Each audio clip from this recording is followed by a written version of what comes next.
Money Mool bank accounts యువకులు, నిరుద్యోగులు, గ్రామీణ ప్రజలు, ఆర్థికంగా చిక్కుల్లో ఉన్నవారిని టార్గెట్ చేసి వారితో సైబర్ క్రైమ్ దొంగలు ఖాతాలు తెరిపించి వారి ఖాతాలో 10,000 కానీ అప్పుడప్పుడు మనీ కానీ వేసి వారిని వాడుకోమంటారు.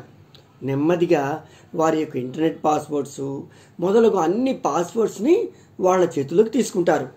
అప్పుడు అసలు కథ మొదలవుతుంది. సైబర్ మోసాలకు, బ్లాక్ మనీ దాచడానికి ఖాతాదారులకు తెలియకుండా ఈ ఖాతాలను వాడతారు. అయితే ఖాతాదారులకు ఇవేమీ వివరాలు తెలియదు. పోలీసులు కానీ ఇన్కమ్ ట్యాక్స్ వాళ్ళు కానీ అడిగినప్పుడు మాకేమీ తెలియదు, మమ్మల్ని మోసం చేశారు అని గగ్గోలు పెడతారు. అందుకనే ఇటీవల ఆర్బీఐ వారు AIML అంటే ఆర్టిఫిషియల్ ఇంటెలిజెన్స్ మెషిన్ లెర్నింగ్ ఆధారంతో ఒక టూల్ని డెవలప్ చేశారు. ఈ టూల్ ఎక్కువగా ట్రాన్సాక్షన్స్ జరిగే అకౌంట్స్ని గుర్తుపట్టి అవి నార్మలా, అబ్నార్మలా అనే విషయాన్ని కనిపెడతారు. అనుమానం వచ్చిన ఖాతాలపై తదుపరి విచారణ మొదలు పెడతారు. అందుచేత మీ ఖాతాలకు మీరే బాధ్యులు. జాగ్రత్తగా ఉండండి.